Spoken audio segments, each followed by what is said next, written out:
Brought to you by Michelin Canada. Michelin, a better way forward. Before the last recession, driver shortage was impacting carriers severely. 4 years after the bottom dropped out, what's the state of the driver shortage right now? According to Doug Munro, President, Maritime Ontario Freight Lines Limited, it's not rosy. Prioritizing when and where drivers are on the road is one way to strategize. Another is using a lot more intermodal.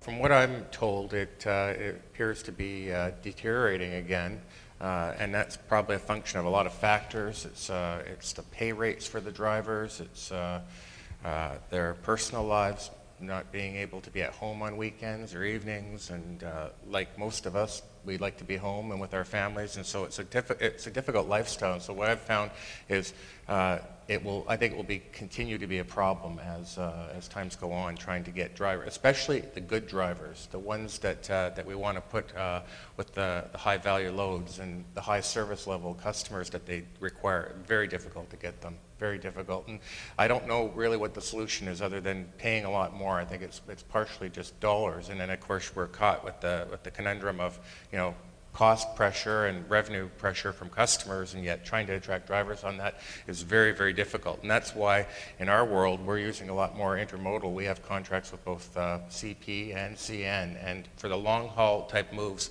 where we can do it, we run it on intermodal because it's more efficient, the economics are right, and then we can use drivers more on local moves where we're likely to be able to retain them, where they're running regionally within Ontario or Quebec, that type of thing, as opposed to trying to run them transcontinental long-haul moves. But has the driver shortage actually impacted pricing? Probably not at the moment, because there's an overcapacity of equipment.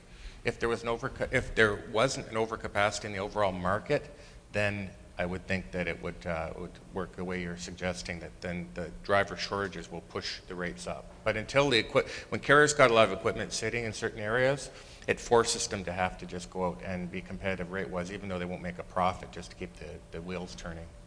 Shippers are saying that for this year, truckload is a little above what it should be, trending into being a little short. Not quite the same in LTL. Will this resolve itself to a level more appropriate to market expectations? Again, that's a tough question. I wish I knew the answer to it. My opinion is that in LTL, as you point out, there's even a greater overcapacity because, of course, there's smaller shipments. So in LTL, and that's really the problem when you look at an LTL business and the terminals and all the costs that are associated with it, the fixed costs. You kind of scratch your head and think, well, why are the rates under so much pressure compared to, say, a full load type of business? And I think part of it is carriers' own, I guess we're our own worst enemy sometimes in pricing, because some of us don't know our costs or don't put all of our costs into some of these prices. And with the overcapacity, it's like grist through the mill. We need so much to keep the operations going and line hauls full. And so sometimes you get into these, what we call incremental pricing, and that's where you're on kind of a slippery slope. Everything becomes incremental, and then there's just no profit at the end of the day. So I don't see any quick change. Maybe there will be if there's some consolidation with mergers and that type of thing in the industry, but it's probably going to take something like that. And there doesn't appear to be a lot on the horizon right at the moment on that either. So I think we're into kind of a status quo for the next while until we see some shakeout. At the end of the day, there has to be less capacity. But Canada didn't see that many players removed from the market during the freight recession that actually began back in 2007. In general, I think, yeah, bankruptcies and or consolidation.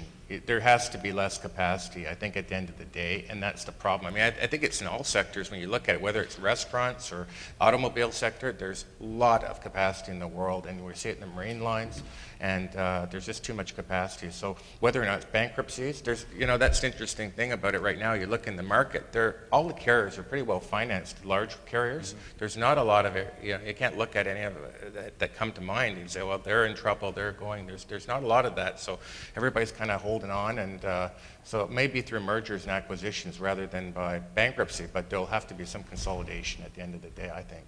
Or a big increase in the overall market, a pickup in the economy, which is unlikely in the next year or so. In marine, are order postponements of container ships going to mean a shortage of capacity in marine shipping? I don't think the capacity situation, anybody has to worry about that for a bit. It's going to be 2014, 15 before shipping overall starts maybe getting into sync with supply and demand. And that's going to take a big increase in international trade to do that. You talked about cancellations and postponements of ships. Well, you just can't cancel a ship and not pay for it. So, there were a few cancellations, but those companies are no longer around that ordered the ships. The postponement, you can only postpone so long. So there is still a glut of capacity in the business in all sectors, whether it's dry bulk, liquid, tanker, container, whatever. There's just an overcapacity, and that was because of the golden years, the 2003 to 2008, when everybody made hay, and of course ordered at the top of the market. But in any case, I think the lines, the container lines anyway, will continue to take a look at parking ships. It's not easy to park a ship, not like a truck. But in an attempt to get supply closer to demand, there also, I think, you're going to see some continuing alliances. You've seen several shipping lines getting together to form alliances like the airlines have. We've even had a merger of alliances, and so I think that's that's another thing they're trying to do. But as far as there's still going to be capacity out there in 2013, there's no doubt about it. Particularly on the big trade lanes, Asia, Europe.